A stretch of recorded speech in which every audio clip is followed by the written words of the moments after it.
मौसी हंसने लगी और मम्मी से कहने लगी, दीदी, औजार लेने का तो दिल मेरा भी कर रहा है। आपको कहा तो है कि किसी औजार का इंतजाम करो। मम्मी बोली, बाहर किसी को पता चला तो दिक्कत हो जाएगी। मौसी मम्मी से बोली, फिर घर में ही औजार का इंतजाम करने का ऑप्शन बचता है अपने पास तो। मम्मी बोली, घर में औजार क्या मतलब? अच्छा तो तू ही बता क्या किया जाए। मौसी बोली, देखो दीदी, आपके पति की तो ड्यूटी है, वो तो आपकी पिलाई करने से रहे, और मेरे वाले तो वैसे ही इतनी जल्दी हो जाते हैं, तो अब बचा एक घर पर, तो क्या आप? ये कहकर मौसी रुक गई। मम्मी बोली, एक बचा, वो कौन? बोलना चुप क्यों हो गई? फिर मौसी बोली, दीदी अपना बेटा आदर्श, अब वो बड़ा हो गया है और उसे भी किसी की जरूरत होगी, तो क्यों ना हम दोनों उसकी मदद करें और वो हमारी मदद करेगा। मम्मी हैरान होते हुए बोली, तू पागल हो गई है क्या? बेटा है वो।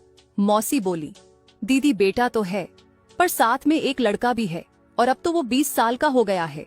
मम्मी बोली, नहीं नहीं, ये नहीं हो सकता।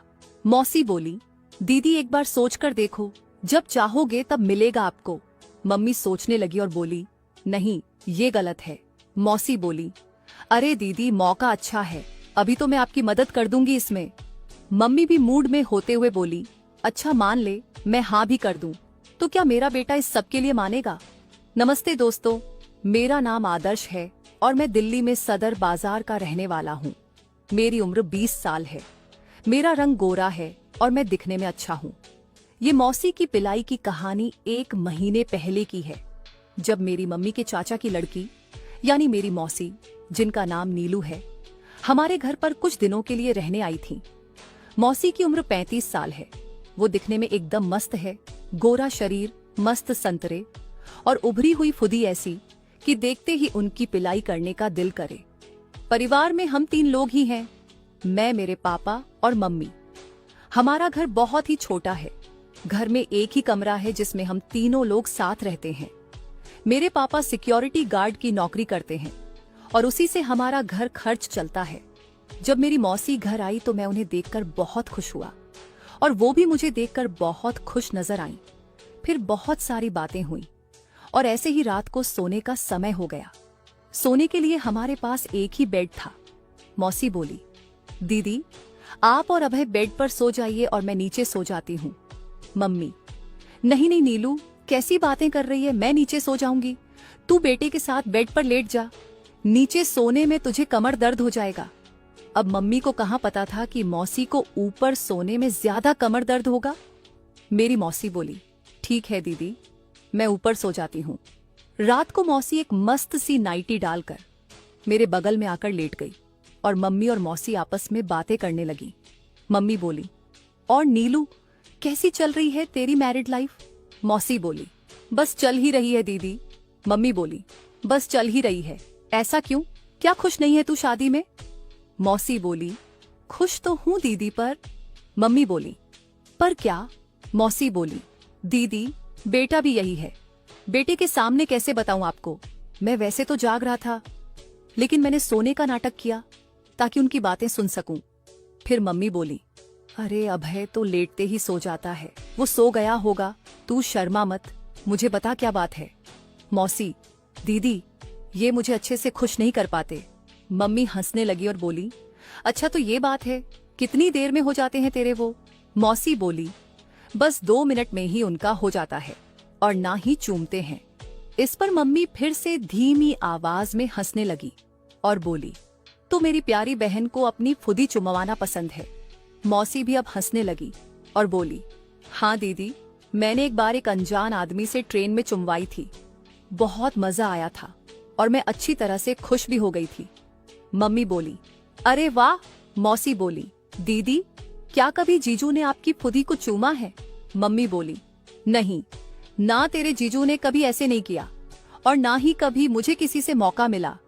मौसी बोली, क्या दीदी, आपकी शादी को तो कितने साल होने को आए और आपने अब तक ऐसे पिलाई नहीं करी। मम्मी हल्की सी उदास हो गई और बोली, क्या करूं मैं अब, मन तो मेरा भी बहुत करता है ऐसे पिलाई करने का, पर अभय के पापा रात में काम पर चले जाते हैं और दिन में बेटा अभय घर पर ही होता है। इस पर मौसी बोली, दीदी, आखिरी बार आपने पिलाई का मजा कब लिया था? मम्मी शर्माते हुए बोली, ये जब से लॉकडाउन खुला है और इनकी ड्यूटी नाइट की हो गई है ना, तब से अब तक पिलाई नहीं हुई मेरी।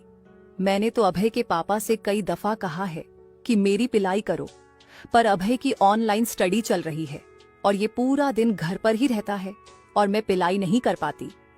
मम्मी और मौसी के मुंह से फूदी पिलाई जैसे शब्द सुनकर मैं तो हैरान था और मेरा औजार भी अब तनाव में होने लगा था।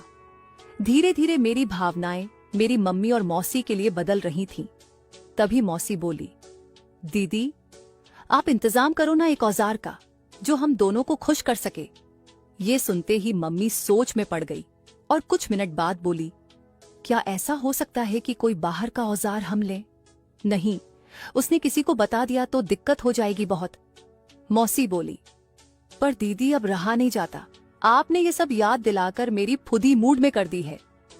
मम्मी बोली, फुदी तो मेरी भी बहुत मूड में हो गई है। मौसी बोली, दीदी एक बात कहूं, बुरा तो नहीं मानोगी? मम्मी बोली, अरे नहीं नहीं, तेरी बात का क्या बुरा मानूंगी, तू तो मेरी प्यारी सी बहन है, बेझिझक होकर बोल। मौसी बोली, क्या आज रात के लिए हम दोनों एक दूसरे को खुश करें? मम्मी हंसने लगी और बोली, क्या कह रही है, पागल है क्या?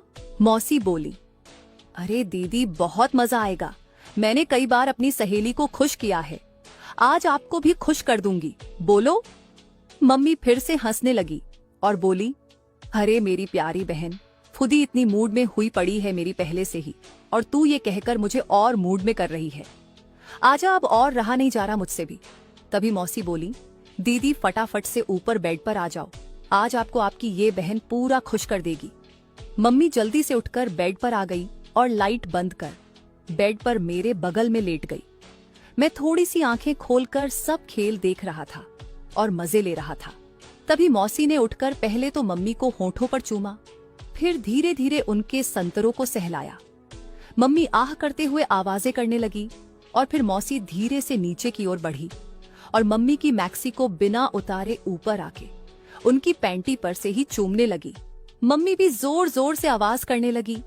वो दोनों इतनी मग्न हो गई थीं कि जैसे भूल ही गई हो कि मैं भी पास में लेटा हुआ हूँ। फिर मौसी ने धीरे से मम्मी की पैंटी को साइड किया और फुदी को चूमने लगी।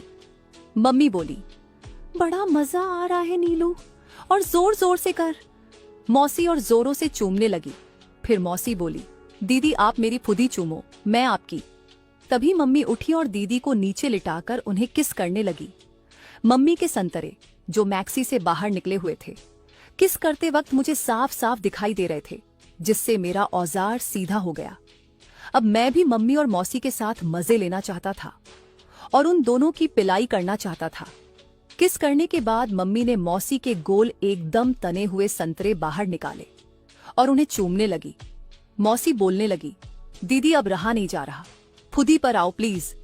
मम्मी भी एकदम से नीचे बढ़ी और उनकी मैक्सी ऊपर कर पैंटी को निकालकर अलग कर दिया और फुदी में उंगली करने लगी। मौसी आह की आवाजें निकालने लगी। फिर मम्मी मौसी की मुंह पर अपनी फुदी रखकर उनकी फुदी चूमने लगी। अब कमरे में दोनों की आवाजें ही गूंज रही थीं। तकरीबन 10 मिनट बाद आवाजें बंद हो गईं और दोनों एक दूसरे से अलग होकर लेट गईं। फिर कुछ समय बाद मैं भी सो गया। सुबह जब मेरी नींद खुली तो कमरे में कोई नहीं था और मुझे एकदम से ध्यान आया कि रात में तो मम्मी और मौसी ने बढ़िया फूल खिलाए हैं। मैं उठा और रूम से बाहर निकला तो मौसी और मम्मी किचन में खाना बना रही थीं। मैं नहाने चला गया। नहाते नहाते मैंने रात की बात को याद करके मम्मी और मौसी के बारे में सोच के औजार को सहलाने लगा। फिर बाहर आकर नाश्ता किया और हम सब बैठकर बातें करने लगे। मम्मी और मौसी बहुत खुश थीं आज। फिर ऐसे ही बातों में टीवी देखने में समय निकल गया। रात हो गई। इस रात में फिर वही सोने का सीन हुआ तो मैं जल्दी जाकर बेड पर लेट गया। मौसी बोली, दीदी आप भी ऊपर ही सो जाओ, आज एडजस्ट कर लेंगे, बेटा तो एक तरफ लेटा रहता है। तो मम्मी भी ऊपर आ गई और हम तीनों लेट गए। मैं दीवार की तरफ, बीच में मेरी मौसी मेरी तरफ अपनी पीछे की करके लेटी और साइड में मेरी मम्मी लेट गई। मैं इंतजार करता रहा कि कब उनका खेल शुरू हो। उधर वो मेरे सोने का इंतजार कर रही थीं। तकरीबन 20 मिनट बाद जब उन्हें लगा कि मैं सो गया हूं तो मम्मी बोली, आज मेरा औजार लेने का बहुत दिल कर रहा है, काश